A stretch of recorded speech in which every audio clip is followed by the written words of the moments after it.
We stopped here on verse 25. These are all trishtups. The whole, mainly the whole 11th chapter is written in trishtup verse, which is 11 syllabic meter, which is much longer, bigger than 8 syllabic pada of anushtup or shloka. So, Danshtra karalani chate mukhani drishtva kalanalan samnibhani disho na jane na labhe cha sharma prasida devesha jagannivasa. So he continues to see this terrible form of the divine. Danshtra, these are the tasks. Karalani, the tasks terrible of destruction, Chate Mukhani, and your faces and mouths terrible with many tasks of destruction. Thy faces like the fires of death and time, Drishtva Kala Anala Samnibhani, so faces shining and burning with fires and tasks. Dishona Jane, I do not recognize the directions of the space. Nalabhecha Sharma, don't get the sense of protection or peace. Prasida Devesha, be merciful, O Lord of gods, Jagannivasa, O refuge of the worlds.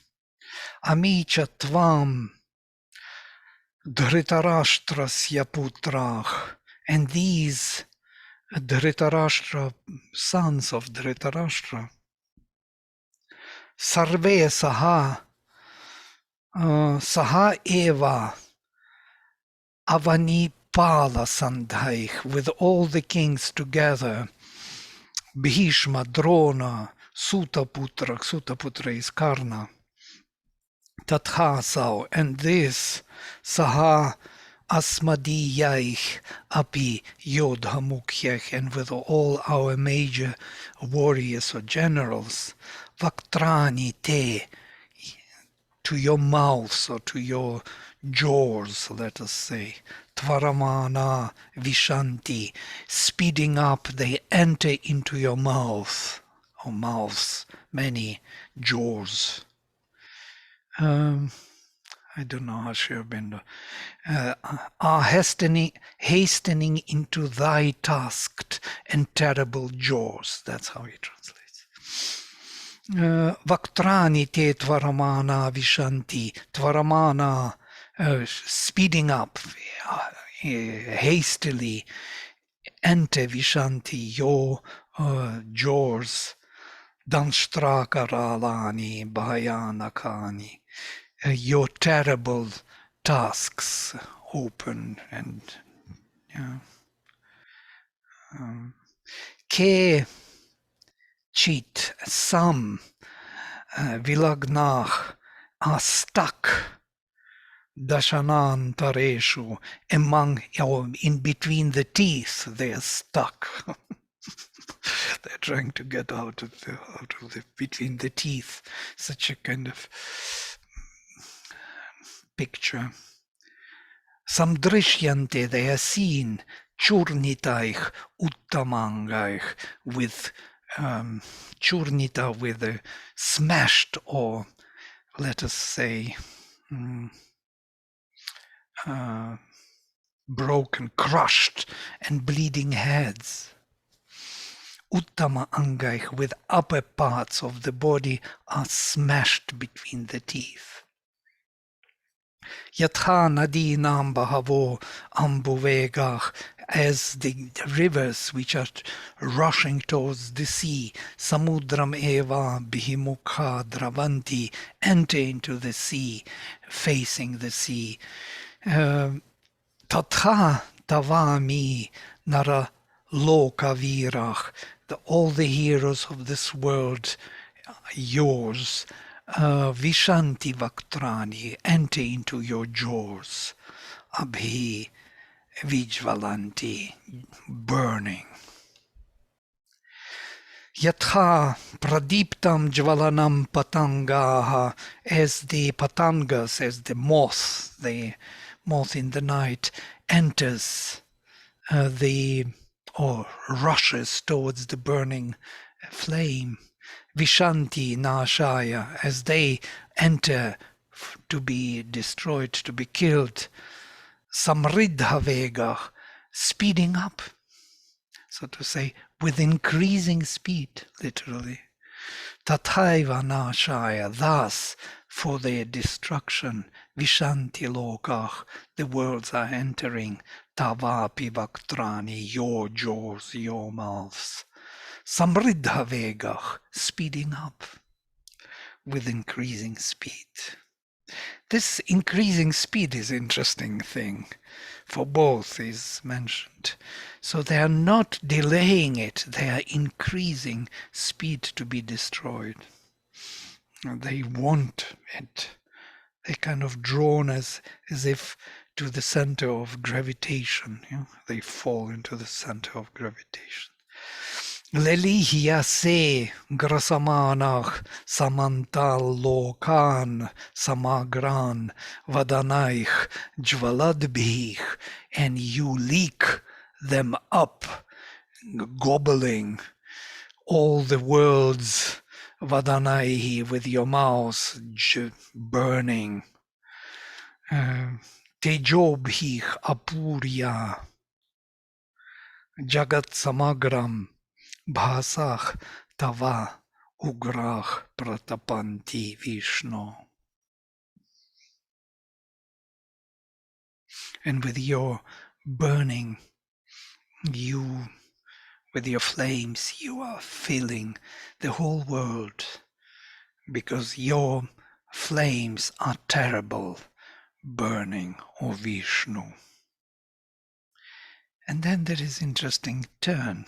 Akyahi me ko bhavan ugrarupach. Tell me, who are you who has this terrible form? Namostute, may there be, what do you call it? Salutation to thee, or surrender to you. Devavara prasida, O best of the gods, be merciful. Prasida.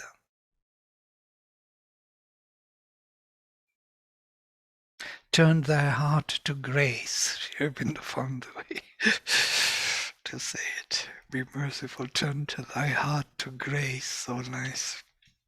Vijnatum ichchami. I want to distinguish or discern.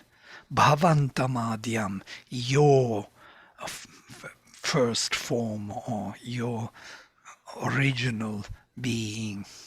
You as from the very beginning. Nahi prajanami tava pravrittim. I do not recognize your pravritti, your intention. I do not know what you want, or your workings, as Sri Aurobindo translates. And then there is an answer from Vishnu. Shri Bhagavan Vacha Kalosmi Lokakshaya Krit Pravriddhah Lokan Samahartum Iha Pravriddhah. Pravriddhah, these are the words, interesting. Ritepi tva nabhavishyanti sarve yevasthitav pratyanikeshu yodhah. So I am the time, lokakshayakrit, destroying the worlds, pravriddhah, grown to destroy the worlds. I want to see how Sri Aurobindo, destroyer of the world, arisen a huge statute from the destruction of the nations. Wow. Lokan samahartum iha pravrittah, ready to take away all the lokas, carry them away. Rite apitva, but not you, only not you. Nabhavishyanti sarve, all will be not here. Yevastitach, those who came together. Pratyanikeshu Yodhach, in the opposite armies, the fighters, they will all disappear except you. You will be saved. That's what he says to you. I do not know how Sri Aurobindo, even without thee, all. This is how Sri Aurobindo translates. He translates it different. All these warriors shall be not, who are ranked in the opposite armies. So even without thee, that's so nice. He found another interpretation. I'm translating except you, yeah. So sparing you, all that will be destroyed. He translates even without you, they will be destroyed.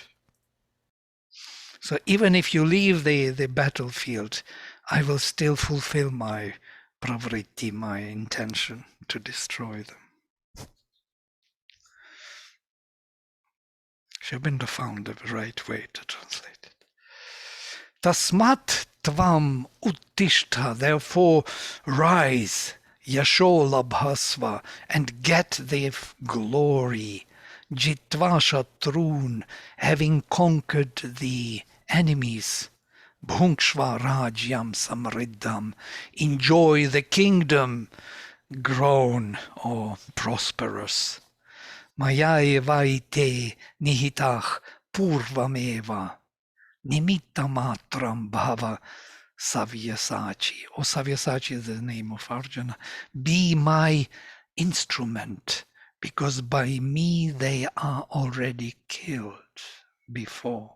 All are killed by me before. Be my instrument only. Dronam cha bhishmam cha jayadratham cha Karnam, Tathanyan, Apiyodhaviran, Drona, Bhishma, Jayadratha, and Karna, and other warriors and heroes. Maya Hatan, by me killed. Tvam Jahi, you kill. Mavyathishtha, don't tremble, don't be scared. Yudhyasva Jetasi, fight, because you are the victor. Rane Sapatnan, in this battle, your adversaries, your enemies, fight them. And then it goes on. But I want to stop here for your comments and observations. It's a huge text was read. So I just, slided through it because it was a lot of, kind of one flow of vision of destruction. Sri Aurobindo writes about this so profoundly here. We have to see his commentary. I will read this one, small one. This last cry of Arjuna, reveal yourself, indicates the double intention in the vision. This is the figure of the supreme and universal being. This is he who forever creates. For Brahman, the creator is one of the Godheads seen in his body. When he saw the Brahman, the creator there. This is he who keeps the world always in existence, for he is the guardian of the eternal laws, but who is always too destroying in order that he may new create, who is time, who is death, who is Rudra, the dancer of the calm and awful dance, who is Kali with her garland of skulls, trampling naked in battle, and flecked with the blood of the slaughtered titans, who is the cyclone and the fire and the earthquake and pain and famine and revolution and ruin and the swallowing ocean. And it is this last aspect of him which he puts forward at the moment. It is an aspect from which the mind in man willingly turns away, and ostrich-like hides its head, so that perchance not seeing, it may not be seen by the terrible. This is a very, very psychological explanation why we are shrinking from the terrible, because we hope not to be seen by the terrible and not to become part of this destruction. The weakness of the human heart wants only fair and comforting truths, or in their absence, pleasant fables. Give me something pleasant with good outcome at the end. It will not have the truth in its entirety, because there is much that is that is not clear, pleasant and comfortable, but hard to understand and harder to bear. To put away the responsibility for all that seems to us evil or terrible on the shoulders of a semi-omnipotent devil, or to put it aside as a part of nature, making an unbridgeable opposition between world nature and God nature, as if nature were independent of God, or to throw the responsibility on man and his sins. This is simple, very Christian, as if he had a preponderant voice in the making of this world, or could create anything against the will of God, are clumsily comfortable devices in which the religious thought of India has never taken refuge. Courage to face the reality. We never had enough courage to face the God in all his manifestations. We are always shrinking, we are always choosing the good one against the bad one. We have to look courageously in the face of the reality and see that it is God and none else who has made this world in his being, and that so he has made it. The torment of the couch of pain and evil on which we are wrecked is his touch as much as happiness and sweetness and pleasure. The discords of the worlds are God's discords, and it is only by accepting and proceeding through them that we can arrive at the greater concords of this supreme harmony, the summits and thrilled vastnesses of his transcendent and his cosmic Ananda.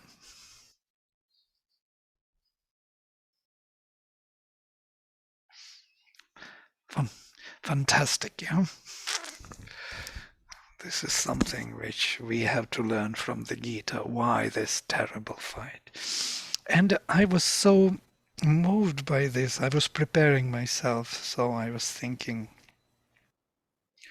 what should we speak about this? So I looked into Savitri. Yeah, please make your comments, your observations, and then we will come to Savitri. It would be nice if we could discuss. Yeah, this chapter has always struck me as a wonderful lesson in the relativity of human perception. I just came across a quote from Anais Nin. I think she's a Russian writer. She said, "We do not see the world as it is, we see the world as we are." And it's so clear that as long as Arjuna is thinking of himself as an entirely independent, separate creature. That the flaming, ever-changing, dynamic reality of the divine is just terrifying. Of course. And it's so funny because, we have such romantic, emotional ideas of God and the divine. I think, oh, it's so wonderful. Wouldn't it be great if I could see God? Well, I'm never going to see God. God has little me. Seeing God's the death of me. Now he saw God, and finally he will be begging then, please stop this, Right. because it would be too much for him to see the God in all his totality. Yes, it's profound. It's actually that which is stopping us. That's why he started with this. But you are simply afraid. It's fear which entered you, he says to Arjuna at the beginning. Arjuna tried to philosophically justify that he doesn't want to be part of this massacre. He wants only good and good and good. But in the core of his being, it's a fear. It's a Oh, terrified being. I had another thought on that line. I never met any fundamentalist Christians in New York. I never knew that they were that way in New York City. And when I moved down south, they're everywhere. And so I remember people would say to me, oh, this terrible thing happened. How could God do that to me? So I'd say, you've learned that God's omnipresent, right? Yeah. So he's in hell, he's everywhere. Yeah, I know, but he wouldn't do that. He's only good. And no matter how many times you say it, it's like this clinging to I'm good, and everything bad is done by something bad. So it's this it's very common down here, I have to say. As a psychologist, this black and white thinking is just pervasive. And anything that challenges the black and white thinking, you want to kill because it threatens you. And the Gita seems to teach this lesson. You cannot live in a black and white mentality. It doesn't work. There is something even more which I kind of learned from this, from myself. I thought, okay, bad is there, right? I should not be afraid, otherwise I would not see the divine. Yes, I should not be. I should courageously face it. But bad is bad still. Yeah, it cannot be good. It cannot be something I should kind of deal with, justify. And then, and the strange thing is that the divine is beyond good and bad altogether. Yeah? It's neither good or bad, or one of them against each other or in opposition to. So it is neither good nor bad, but both of them and something more than them. And so in order to recognize him, to find him, we need to accept these both, yeah, as a part of our given situation, which is quite a task. It requires a huge courage to face the divine. That's what Mother says. You know, these 8 qualities which we studied, from sincerity to courage. Sincerity, humility, gratitude, perseverance, aspiration, receptivity, and courage. These are, oh, sorry, I missed one. Receptivity, progress, and courage. Progress is before courage. These 8 qualities are towards the divine. We need to have courage to face the divine, to face the truth, whatever it may be. That's what Mother says. Are you ready to face the truth, whatever it may be? This is something. Then we are ready to meet the divine. The Buddhists have a phrase, take adversity as the path. You welcome it because it's your teacher. Right. Yes. There was this Rerich,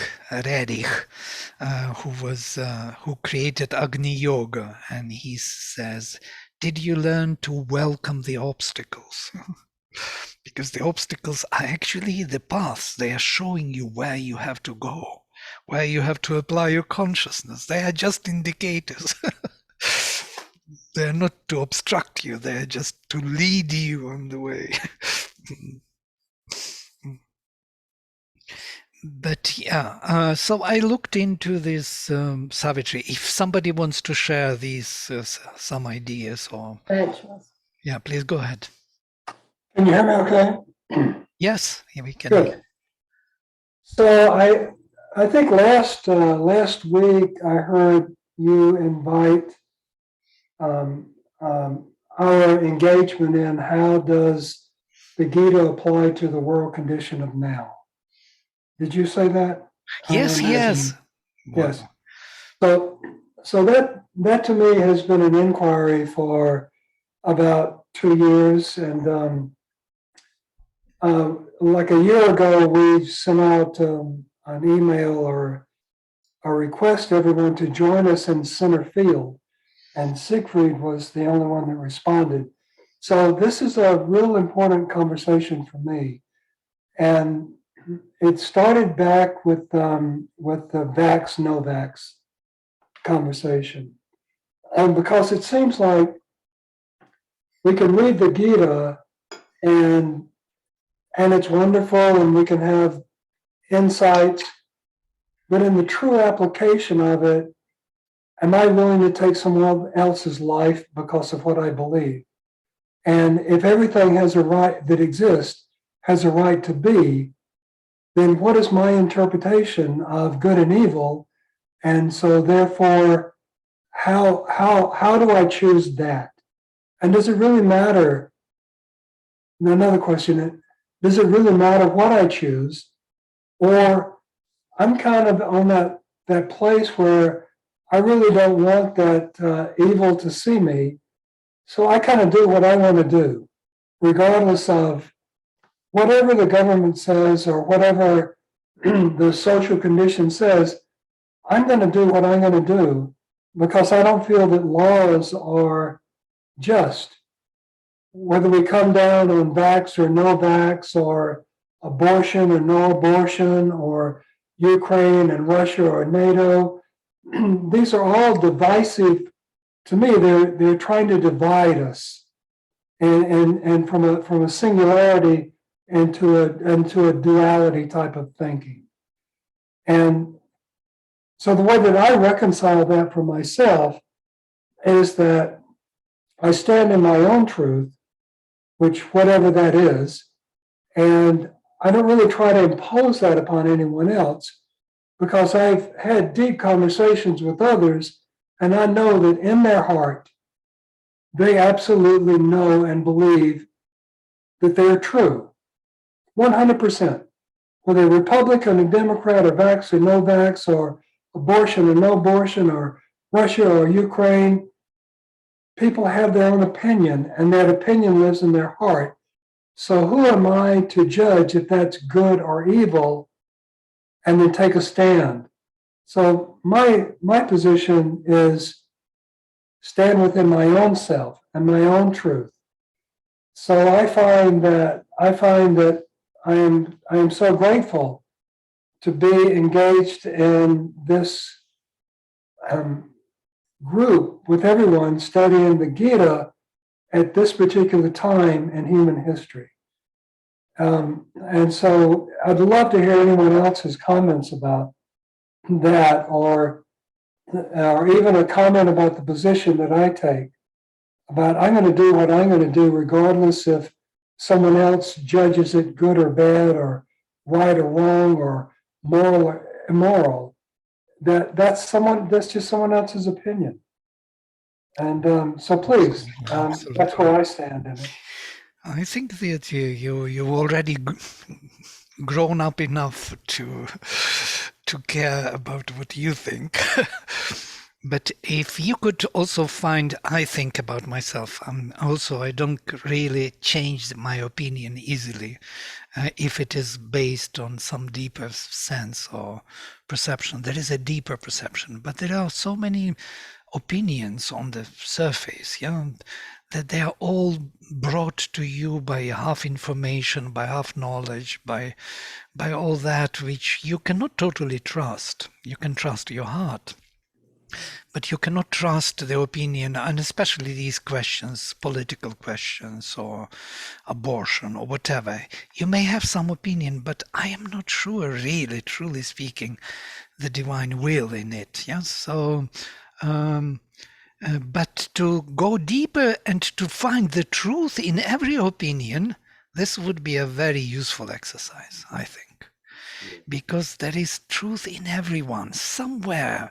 Maybe it's hidden, maybe it's packed in this kind of misunderstanding, or in wrong language, or in some political wrong idea. But there is a need of the person to express something, and he took that motivation or that formation to express himself, and that was wrong. But the need to express the truth was true. So if we find it behind all that, kind of camouflaged truth, that grain of truth, then we can support the person and we can be free from judgment. We can be positive to everyone. Thank you. My thoughts. Yes, thank you. Yes, Jan, yes. I want to say something about that because I had this recent time, the last days, I working in the idea of the consciousness. No, what I'm conscious of, what, and my experience is when when I have opinion, or I'm making a judgment, or I think my truth is my truth and outside is another interpretation of the truth. When I'm in this position, I'm making a division, a ditty. Remember the word, Vladimir? When I'm making these divisions, I have my own truth, the world is outside. I'm starting to make my own mistakes because I'm getting my narrow point of view. When I see a problem, I'm making a division again. I'm making a division in my consciousness because I have an interpretation, this is a problem. For another person, it's not a problem. It's maybe a challenging situation or nothing at all.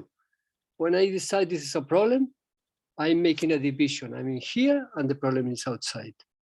And when I'm in another position, like I'm full conscious of my experience, there is no divisions. And when I catch this experience to be really conscious of what I'm conscious, then I feel I'm Brahman, the one who can manifest, because what I'm conscious of is a reality for me. It's a real existence for me. I am conscious of is making the reality. And if I'm conscious of the war or the problems or the politicians' suggestions to manipulate the population, I'm doing this work, and this is real for me. I'm feeding this kind of position and way of thinking. Yeah, you make it real. Yeah, you make it real. I make it real. I make it real again. Yeah. Then I decide. I have the freedom to be conscious of what I want to be conscious, and this is how I create my present moment and my life, my feelings, my vital flowing, and I think it's a question. There is a concept in psychology, call it the self context, the context. When you feel, you are the context. If I want to know how I or what I'm thinking of, I only have to watch the context, because my interpretation of the context is what I'm conscious of. And the context and my conscience is the same. Is the same. I don't know if I have the enough capacity to communicate this in this language. This is profound what you speak of, this kind of determination of our context as we are, who we are, what we have to be, how we have to react, and so on. But truly speaking, I had always this question: why can't we just watch any movie or read any book? Yeah, why Why person who is entangled or engaged in some particular activity cannot easily get out of that activity?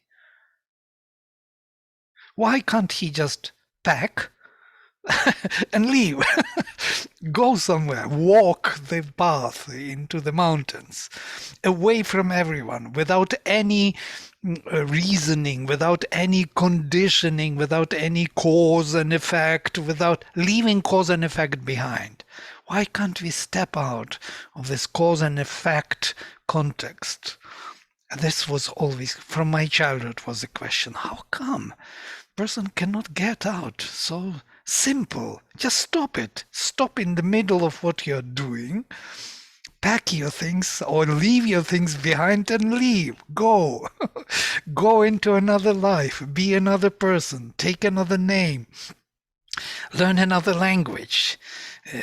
Why not? Why not? This is the big question. Yeah? So we are so bound to what we are and what we are used to, and the chitta and reaction and this and that. This is a big, profound question. My answer for that question, my own opinion for that question is when you realize you are Brahman, then you can choose your path. Yeah. By the way, and what do you want to focus your attention? You are free to focus your attention in whatever the perspective you want to choose. Absolutely. When I was in Soviet Union, I even wanted to be put into jail, into this, single compartment where I could have my time finally, because in jail you could be free finally, totally free from all those things which are determining you in the society. Even I had a feeling, I remember when it first came, that I had a feeling that I'm ready just to walk away anywhere, doesn't matter where, in that direction, in this direction, it matters not. Because I am already here. So this that you are already there is much more than any context which can be created around you. Yeah, this is a beautiful idea what you brought in. Thank you. Jan, you wanted to say something, please. We kind of muddled up your thoughts, most probably. No, I was just going to say that in questions and answers, Mother is, in one of them, I don't remember which one, she was talking about war and how, you can't really side with anybody because there's good and there's bad in both sides. But that, the decisions that she and Sri Aurobindo make have to do with how it affects, how one side or the other prevailing will affect the evolution. And that's her. Right, absolutely. This is the only side we should take. We can't take any other side. We cannot take side of Ukrainians if they are against evolution of consciousness. Yes, we cannot help them and thinking that they are right, even if there is a war which is very unjust war against them. But if they are the obstacle in evolution, then most probably we should look into it. Yeah, but it's just the opposite. We see the obstacle where it comes with the claim of the totalitarian power over other people, deciding for them what they should be, how they will live, and so on. So in a way, it's quite obvious that democracy has its right, has its truth, especially in the coming of the subjective age. And even then, I wanted to say, even there, I was looking for something positive from the Russian side. So it's very difficult to find something positive there. But I have to find that grain of truth, because then I understand how everything is packed in their mind, how the mind is functioning. And I found, and it's quite interesting discovery in a way. Maybe I already spoke about this in this group or not. They are looking for human unity. Yeah. But they neglected the middle part of the national identity. This is even Sri Aurobindo supported the Russian Revolution, by the way, because of one work which Lenin wrote, which was called the self-determination of nations, the right for self-determination of nations. So nations can define, can decide, determine themselves what they want to be. Because of that work, Sri Aurobindo read that work, which is very rare. It was never followed by Soviet Union. Yes, it was just the opposite, total domination over nations. But reading that work, he supported Russian Revolution, because if that would be true, then the nations could be formed and they could build the human unity in a way, in the bigger unity as Russian Federation. Russian Federation has more than 22 different republics, different peoples inside. Can you imagine? 22 different languages, different cultures, different races. There are more than 100 peoples live in a Russian Federation, and they are all neglected. They are all oppressed by one something dominating culture, which is very weird, strange in a way, because it doesn't have its own place. It doesn't have its own republic even. There is no Russian Republic within those republics. It's everywhere. It's like something which spread without national identity. And if I would not read Sri Aurobindo, I would really never understand this problem, dilemma. But Sri Aurobindo speaks about 3 steps of Vishnu. Yes, first step is the unity within the family, love within the family, mother's love, which is established in nature very powerfully among animals, human beings, And then family is not enough. You have to go beyond. Where would you go? How can you embrace bigger body of human beings? And that's how the nation souls came into being. They are creating that intimate identity, that psychic can come out not only in loving relations within the family, but beyond family. So this is the first step, nations. The second step of Vishnu is nations. And the third is human unity. So without nations being formed, human unity is impossible. We cannot, as individuals, we are not yet ready to love strangers. We need to exercise it through our nations, through culture, language, history, common, those intimate, very subtle relations through language. Frenchies, they feel that French so much, or the Russians, they feel they're Russian, Ukrainians, they feel Ukrainian language. It's very sweet to them. They can express themselves much better, those intimate relations among themselves. So these are the answers. So Russians jumped into the human unity, kind of overstepping the second step of Vishnu. And that created a disaster. Are you saying, Vladimir, that consciously they were seeking human unity, or that was what was the force behind? I think it was brought down to them. It was imposed on them by some higher force as an experiment, very similar to the United States. Actually, it's it's a pot in which everything is boiling, all the nations coming here, and they are losing their identity in the name of individual freedom and creativity and, democracy, whatever you call it. I think it's the most democratic country in the world, United States. There is no national identity. Yeah.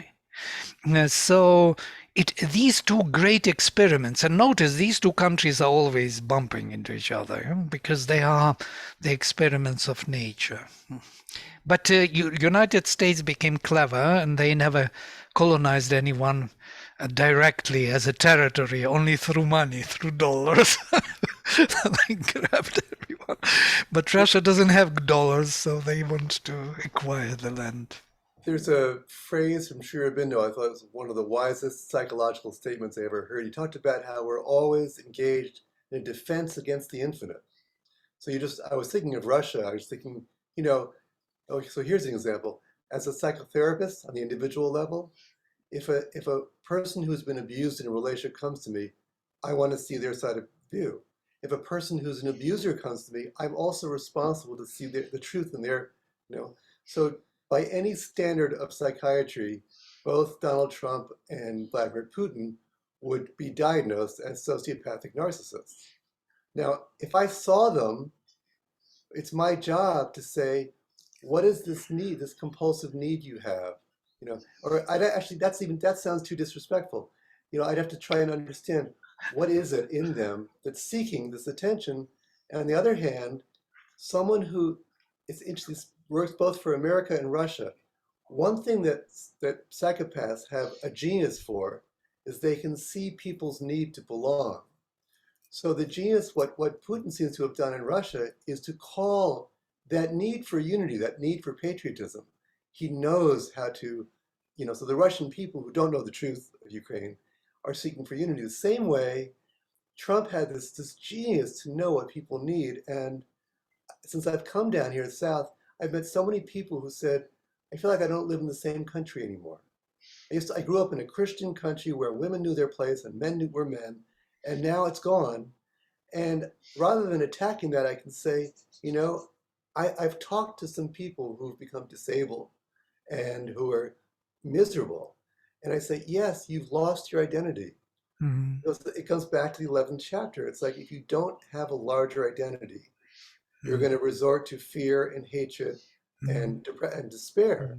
Mm. And so the only answer in Russia and Ukraine, United States, and everywhere is that until we find our identity in the truth, we're going to be susceptible to all this exploitation.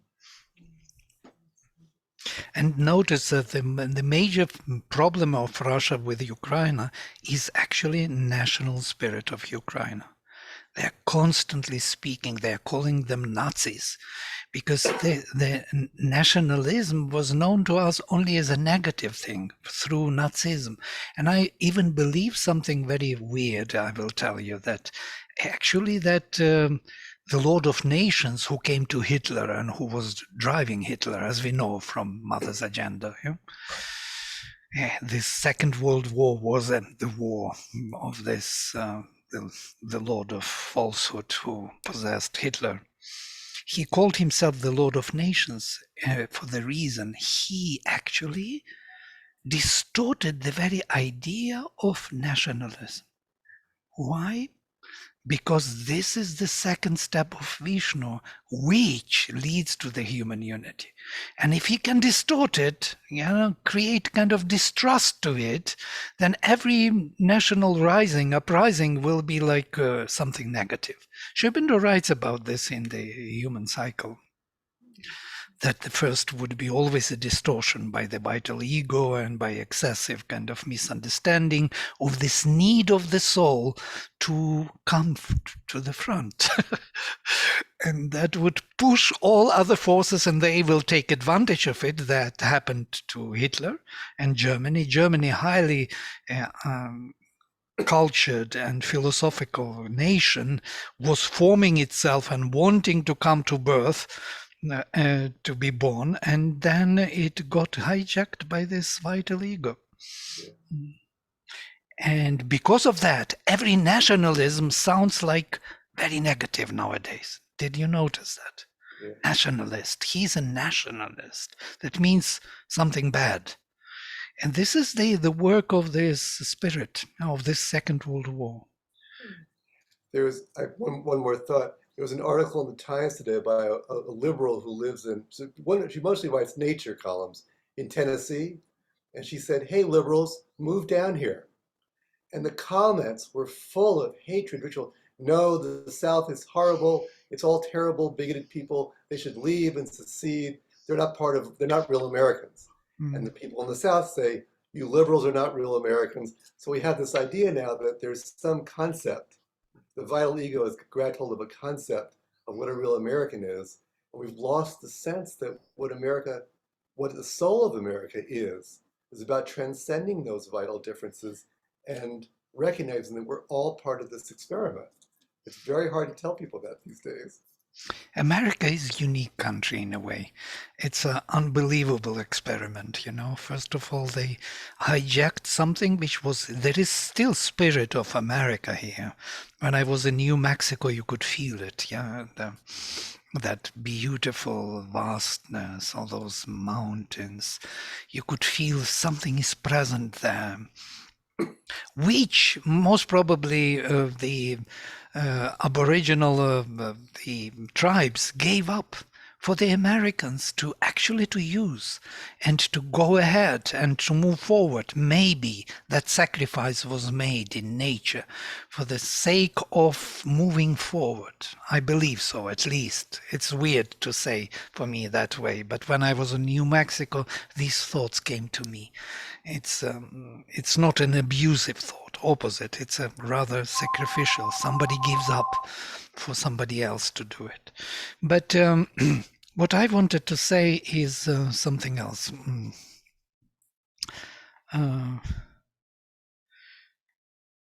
The rising of the nations and nationalism can be very positive. It is love for your country, love for your culture, for your language. It's a deeper love. It's a psychic love. And it allows the inner being to reach to the surface through these means, yeah? Through language, history, recognition, as it happened in Ukraine, as it happened in any country. In Europe, do you see in Europe how it is happening? If you live in Norway and Sweden do not have border, or France and Germany. Yeah? And still when you cross from France to Germany, you feel immediately the change. Yeah? Oh, this was France and this is Germany. There is no border, but you feel it. Somehow it is inbuilt. They don't need borders because they are already formed as nations. As Shibindo beautifully describes in Human Cycle. First they grow beyond the borders and then they shrink, fall into their own borders, where they belong. You see that nature where they live, people, they give them names to those mountains, rivers. Their language, people, psychic being are somehow connected to the land and landscape. And history, over layer upon layer, develops certain intimate relations with the soil, with the landscape, with the nature. It's unbelievable. Something very deeply psychological is happening on that land. That's why they are fighting for their land. Why should you fight for your land? Is it really your land? Why Ukrainians are dying for their land? Who told them that it is their land? Just move a little ahead, away from that place, let them keep it if they want more land. You know? No, they are fighting for it because there's some spirit there which is forcing them to do it and give their lives for it. What is this about? It's really a mysterious thing. But Vladimir, I think what they are saying is so romantic, and maybe there is a natural roots for this kind of idea or feeling or concept. But nowadays, what I can tell you from my point of view in Spain, the greed of the politicians and the corporations here is so extreme, so extreme. We are in what we say the new normality, the new normal way of life after COVID, in this COVID era. The population is going very fast to the poverty. We have the half of the capacity of to be ahead of the expenses every day, every month. We are paying double price of the energy, in electricity, in the fuel, double price from 2 years ago, and the prices are coming up 10%. 10% this year, the prices in the supermarket and all of this. You know, By the the way, situation what here, you're we are in talking the about, hands. yeah, economy. It's interesting. What are these formations? They're And the censorship, you know, there is a lot of censor here. There is not independent absolutely. scientifics they can They talk are to mass not media. nationalistic. They are So not national censored. formations. They are above national formations. Economy But first. what I want to say, No, yeah, what yeah, I yeah. want to say is the idea is so romantic, and maybe it was happening before, but now, if we have someone is coming to this country to fight, to have a war, I don't think anyone You don't is know. Please don't offering say. Nobody thought offering the that life. Ukraine will fight. United States predicted Ukraine will lose in 3 days. Nobody knows these things. You do not know what will happen to you, because then there will be the spirit coming to you and you will be ready to die for it. That's it. This I only can speak from my own opinion, I but know. the We the thought the greed same of about the Ukraine. yeah, the greed of the politicians and the greed Greed of of the the politicians, capitalists. the It's not politics, bigger. the economy, the capitalism, the religions. These are Why? above national formations. They are not psychic formations. They are Right. And formations of the why future, you are of the unity, of the human unity, which are too early appearing. They do not have yet the ground to really exercise themselves. So what we have, yes, but the experience of the people what I have around me is we are slaves. that, Now but I we are slaves. understand, but yeah, I Yeah. understand. I'm just And trying to just, when you ask for freedom is when you accept you are a slave.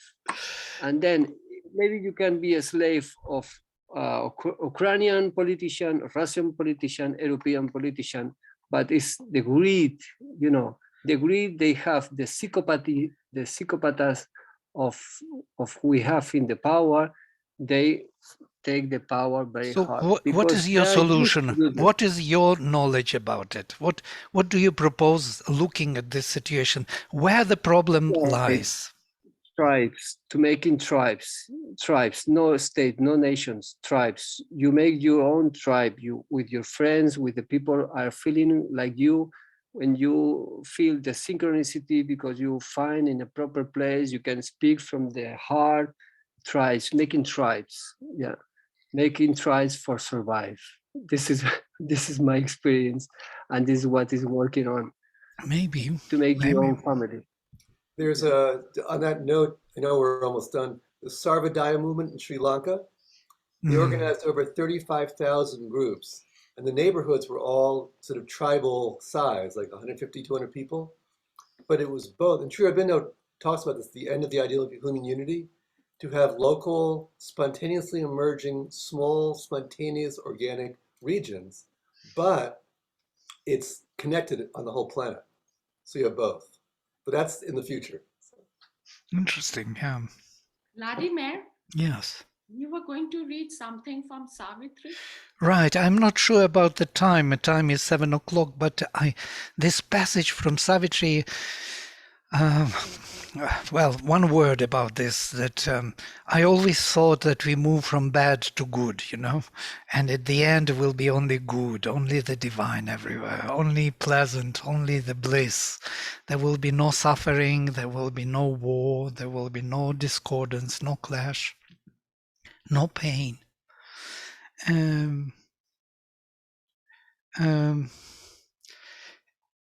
But when I read the last passage, when the Lord gives the gifts to Savitri, and then I understood this is totally wrong, altogether. Everything will be there. Everything will continue to be there. Only we will realize the divine in all this discordance. I will project it, if you don't mind. You will see the passage. I read it today. This is page 700. Better to read it from a little bit before, but because of lack of time.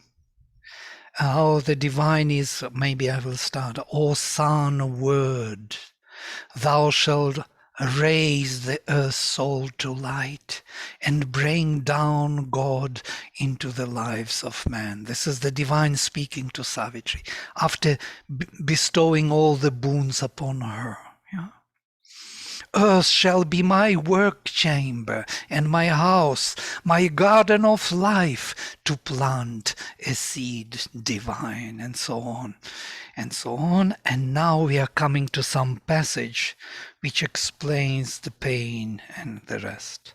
Assailed by my infinitudes above, and quivering in the immensities below, pursued by me through my mind's wall-less vast, oceanic with the surges of my life, a swimmer lost between two leaping seas by my outer pains and inner sweetnesses, finding my joy in my opposite mysteries, thou shalt respond to me from every nerve. This we don't expect. So, Siegfried, the answer to your pain is find the divine. Find him in every pain, in every nerve, in every response of pain. There he is hiding there. A vision shall compel thy coursing breath.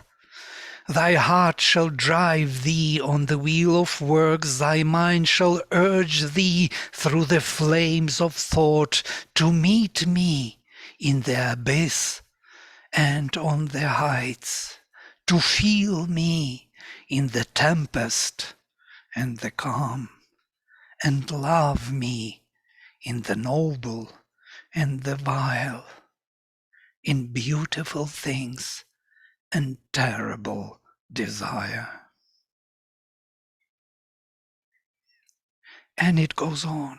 The pains of hell shall be to thee my kiss. This is the Lord speaking to Savitri. The pains of hell shall be to thee my kiss. The flowers of heaven persuade thee with my touch. The fierce masks shall my attractions bring. And I was today reading, and I was totally uplifted. We have to have a courage to meet the divine and to find him everywhere, in every movement, and not trying to arrange in our own ways of thinking that we know something how it should be.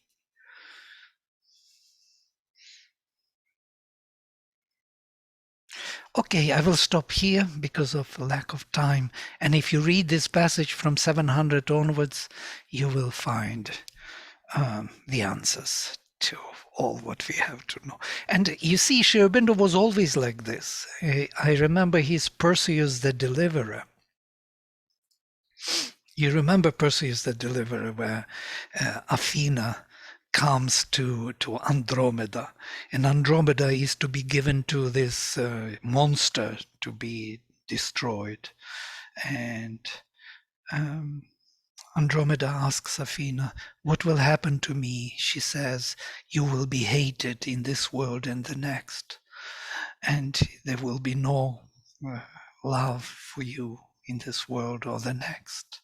By all these people whom you love, you will be hated. She is so terrified. She says, it's unbearable. How can I be hated by those whom I love, But then she asks, will you be with me? Yeah, to Athena, to the Divine Mother. She says, yes, I will always be with you. And then she says, then I am ready to be given to this monster. I am ready to be hated by all.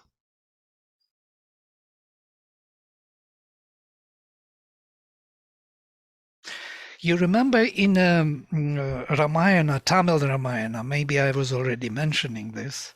In Tamil Ramayana, before Vishnu in heaven gives different roles to different godheads to play in Rama's story. Yeah? You will be this, you will be that, Hanuman, every god has his own role to play. Vishnu will be Rama, he takes his, and then he says, after distributing all the roles to Apsarasas, to everyone, he says there will be one role which will be most difficult because you will be always hated forever by all. Who can play this role for me? And everybody turns away. I know nobody wants to even acknowledge the proposition. And then one Apsarasa, one heavenly beautiful woman, says, I will do this for you, my lord. And she became Kaikeyi. Kaikeyi is the greatest bhakta, the most courageous. Who could have thought such deep understanding of things? So we need this hell breathing into our neck, because it helps us to understand the depth of the divine fulfillment. It's not just because it's a mistake. It's something more than that. It's difficult to acknowledge immediately. It takes time. And even now, by saying it, I feel it, but still, I know that it is something in me shrinks totally away from it. Is not ready to receive the divine. Great. Okay, we can stop here for today and meet next time and see what Sri Bhagavan has to say. Krishna is to answer. Okay, I will close with the mantra. Om Sarve Bhavantu Sukhinaha Sarve Santu Niramayaha Sarve Bhadrani Pashyantu Ma Kaschit Dukha Bhag Bhavet. Om Shanti Shanti Shanti. Hari Om.